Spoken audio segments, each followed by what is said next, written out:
여러분 안녕하세요. 지난 시간에 이어 이번 시간에도 자기주도 학습을 왜 해야 하는지에 대해 설명하려고 해요. 어쩌면 지금 선생님이 얘기하는 자기주도 학습에 대해서 여러분이 공감을 하고 이해를 한다고 해도 곧바로 공부에 적용하기에는 좀 무리가 있을 수도 있어요.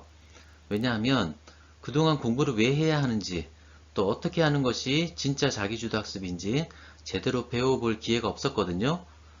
그러니 그저 엄마가 하라는 대로 숙제를 하고 학원에서 알려주는 대로 공부를 해왔을 거예요. 그런데 선생님은 자기주도 학습은 자기의 상황을 먼저 살펴서 강점과 약점을 먼저 발견해야 하고 또 교과서의 차례를 보면서 배운 것을 어느 정도 설명할 수준까지 이해해야 한다고 했어요. 문제풀이나 높은 점수를 받기 위한 단편적인 공부는 지금 당장은 성과가 나타나는 것처럼 보일 수도 있는데요. 학년이 올라가면서 공부가 점점 더 어려워지면 그런 식의 공부는 더 이상의 성과를 만들어내지 못하고 한계는 금방 느끼게 될 거예요. 그러니 지금부터라도 차근차근 공부해서 내용을 설명할 수 있는 수준까지 이해할 수 있는 그런 공부 습관을 들여보도록 해요. 자, 이번 시간에는 공부의 새로운 패러다임이라는 내용으로 설명을 할까 하는데요. 여기에 어려운 단어가 하나 있죠. 바로 패러다임이라는 단어인데요. 우리 화면의 내용을 설명하면서 그 뜻도 함께 설명해 보도록 하겠습니다. 여러분은 학교나 집 또는 독서실 같은 곳에서 공부를 합니다. 누구는 이렇게 하루에 10시간씩 공부하기도 하고 또 누구는 이렇게 전혀 공부하지 않는 친구도 있어요. 하지만 어쨌든 간에 누구나 공부를 잘하고 싶다는 생각은 공통적으로 가지고 있죠. 그런데 공부가 국어, 영어, 수학, 사회, 과학 뭐 이런 것이 아니고 뭐 이런 롤이나 배그 같은 게임이라면 어떨까요? 또는 케이팝을 공부해서 BTS나 블랙핑크에 대한 문제가 시험에 나온다면 어떨까요? 그러면 정말 재미있게 공부할 수 있을 것 같지 않나요? 그런데 왜 하필이면 정수와 유리순위, 물질의 변화 같은 것들을 골치 아프게 공부해야 할까요? 네, 선생님이 앞선 시간에 공부는 일상을 살아갈 기초를 닦기 위해서 반드시 해야만 하는 것이라고 설명했어요. 다시 말해서 여러분이 앞으로 어른이 되어서 살아갈 때 필요한 것들을 배우고 익히는 과정이라고 할 수 있어요.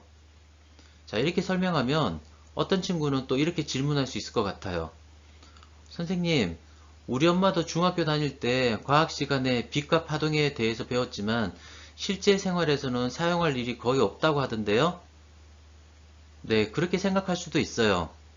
자, 여러분이 지금 배우는 지식은 시간이 지나면서 거의 다 잊어버릴 수밖에 없을 거예요. 그런데도 왜 이런 것을 배워야 할까요?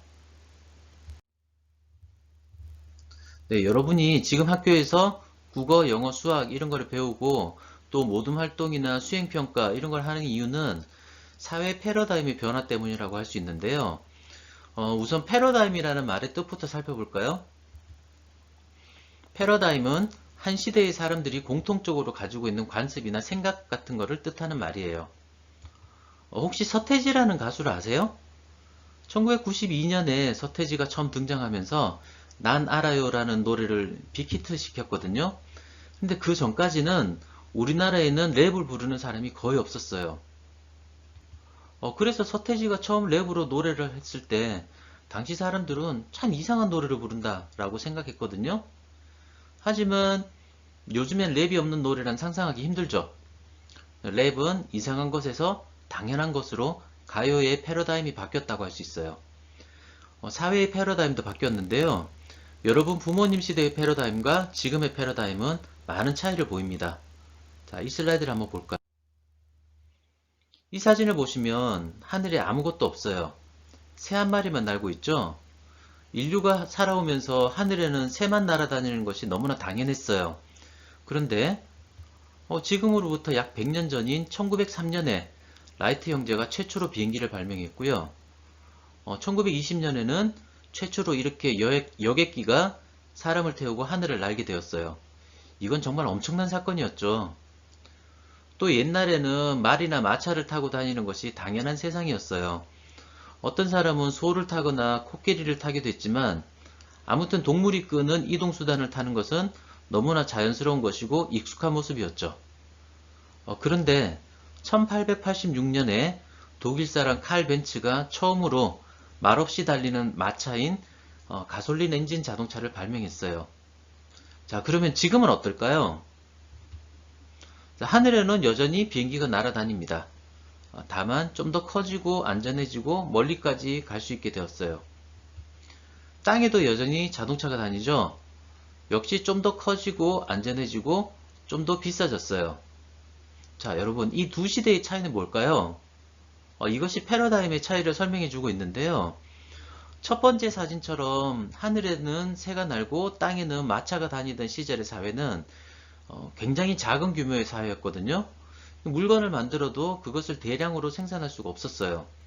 왜냐하면 마을 단위로 생활했기 때문에 물건을 아무리 많이 만들어도 그것을 사줄 사람이 그렇게 많지 않았어요.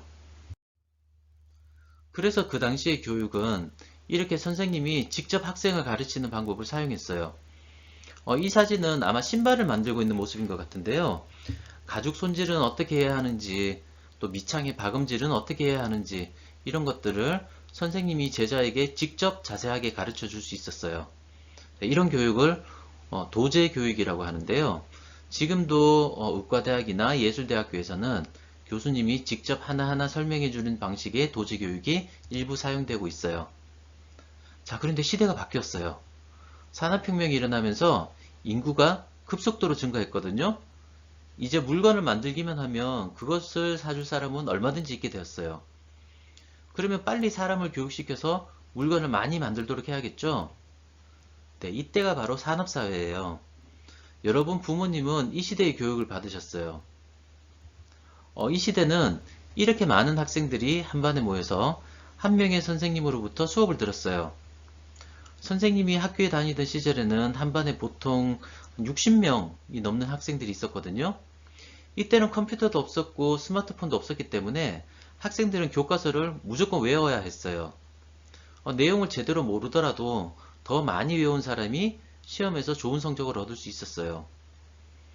이 시기에는 통신과 교통이 발달하면서 새로운 물건을 만들면 그것을 전 세계에 수출해서 팔 수가 있었거든요.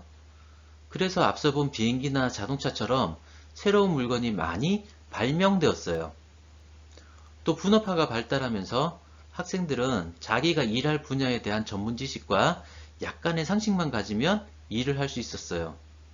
자, 그런데 지금은 시대가 또 바뀌었죠. 이제는 AI라는 인공지능이 사람을 대신해서 일을 하게 되었습니다. AI는 빅데이터를 활용하고 또 로봇을 움직여서 사람보다 훨씬 더 많은 일을 할 수 있어요.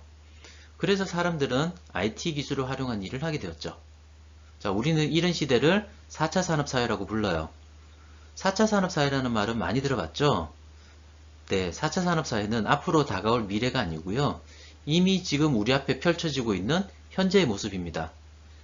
이러한 4차 산업사회에서는 과거 산업사회처럼 무작정 외우기만 하는 공부는 바뀐 패러다임에 맞지 않아요. 이제는 객관적인 지식을 활용해서 창의성을 기르고 그런 사람들이 모여서 다양한 사회의 문제를 해결해야 해요. 이렇게 패러다임이 바뀌었다는 거죠. 자, 이제 여러분은 4차 산업사회라는 새로운 환경에서 살아가야 합니다. 이 새로운 환경은 우리에게 다양한 문제들을 던져줬어요. 예를 들어 볼까요? 여러분은 자율주행 자동차라는 것을 들어보셨나요? 네, 말 그대로 이제 사람이 운전을 하지 않더라도 목적지만 입력하면 스스로 알아서 이동하는 자동차가 바로 자율주행 자동차입니다. 이렇게 사람들은 집 거실에 앉아 있는 것처럼 자동차만 타고 있으면 자동차가 알아서 목적지까지 이동을 하죠. 많은 세계적인 기업들이 이 자율주행 자동차를 만들고 있는데요. 이미 벤츠나 폭스바겐 또 우리나라의 현대자동차와 같은 자동차 회사뿐만 아니라 구글이나 애플과 같은 IT 회사들도 자율주행 자동차 개발에 뛰어들어서 상당한 진전을 이뤄내고 있습니다.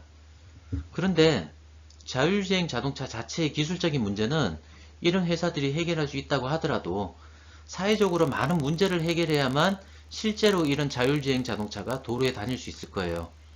자, 어떤 문제를 해결해야 할까요?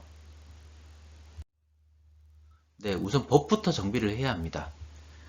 만약 자율주행 자동차가 사고를 낸다면 그 책임은 누가 져야 할까요? 사람이 운전을 하지 않았으니까 자동차가 책임을 져야 할까요? 그럴 수는 없죠. 그래서 상황별로 법을 만들어야 합니다. 또 자동차 소유도 변화할 것이고 이에 따라서 보험도 변화해야 합니다. 또 맛집들도 시내에서 벗어난 곳에 많이 생길 거예요.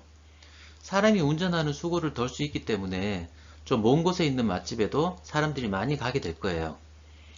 자율주행 자동차 등장으로 사고가 감소하면은 또 다친 사람을 치료해야 되는 의료 인력도 줄어들 거고요.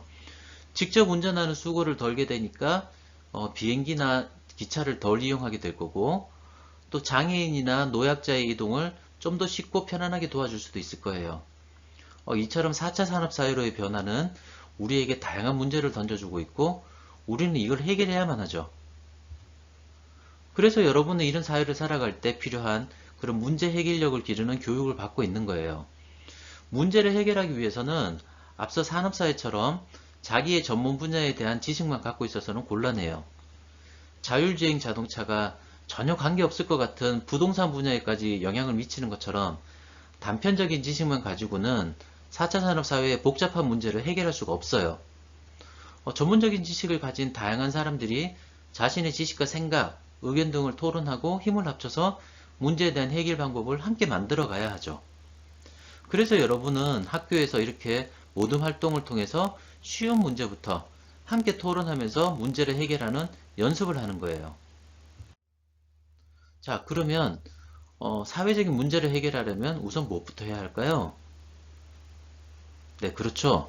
우선 그 문제의 본질이 무엇인지 정확하게 이해부터 해야 합니다. 그리고 나서 그 문제를 해결하기 위한 방법을 찾아봐야 하죠. 자, 지난 시간에 선생님이 이 슬라이드를 보여줬었는데요. 여자친구가 아무거나 마실게 라고 한 말을 곧이곧대로 받아들인 남자친구는 아저씨들이 좋아하는 매실 음료를 사줬어요. 여자친구는 블링블링하고 맛도 있고 좀 있어 보이는 그런 음료를 아무거나 라고 말했던 건데, 이런 여자친구의 생각을 읽지 못한 남자친구는 왜 여자친구가 화를 내며 돌아섰는지를 전혀 이해할 수가 없어요. 당연히 여자친구의 화를 풀어줄 수도 없죠. 자, 원인을 모르니까 문제 해결은 시작도 할 수 없는 거예요. 많은 경우에 문제를 해결하는 방법은 그렇게 단순하진 않아요. 문제에 따라서는 굉장히 다양한 관점에서 접근해야 하는 경우도 많이 있거든요. 그래서 우리는 창의적인 생각을 해야 하는데요. 우리는 창의성이라고 하면 뭔가 남들과는 다른 독특한 생각점으로 이해해요. 하지만 창의성은 반드시 객관성을 가지고 있어야 해요. 왜냐하면 그래야 다른 사람들의 이해를 구할 수 있기 때문입니다. 우리는 객관성이 없는 창의성을 허상 또는 망상이라고 부르죠. 그리고 창의적인 생각이라는 것은 하늘에서 그냥 뚝딱하고 떨어지는 것은 아니죠. 창의성은 끊임없는 고민과 연구에서 발견됩니다. 자, 뉴턴이 만류인력을 발견했을 때를 한번 상상해 볼까요? 뉴턴이 오늘 날씨 참 좋네. 오늘은 무슨 재미있는 일이 있으려나? 이런 생각을 하면서 만류인력을 발견했을까요? 그렇지 않죠. 그는 왜 공중으로 물건을 던지면 항상 땅으로 떨어지는가를 끊임없이 고민하고 연구했어요. 그런 고민과 연구의 성과가 쌓이고 쌓였을 때 사과가 땅으로 떨어지는 것을 보고 마침내 만류인력을 발견하게 됩니다. 자, 이거는 아르키메데스 이야기인데요. 아르키메데스가 유레카를 외쳤을 때도 마찬가지죠. 그는 왕관의 순도를 재는 문제를 끊임없이 고민했었기 때문에 목욕탕에서 유레카를 외칠 수가 있었어요.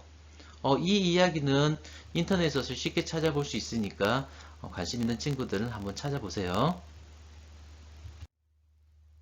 자, 오늘은 짧은 시간에 좀 어려운 내용을 다룬 것 같아요. 패러다임이라는 어려운 단어도 나왔고요. 그렇지만 이해를 제대로 못했다고 해도 괜찮아요.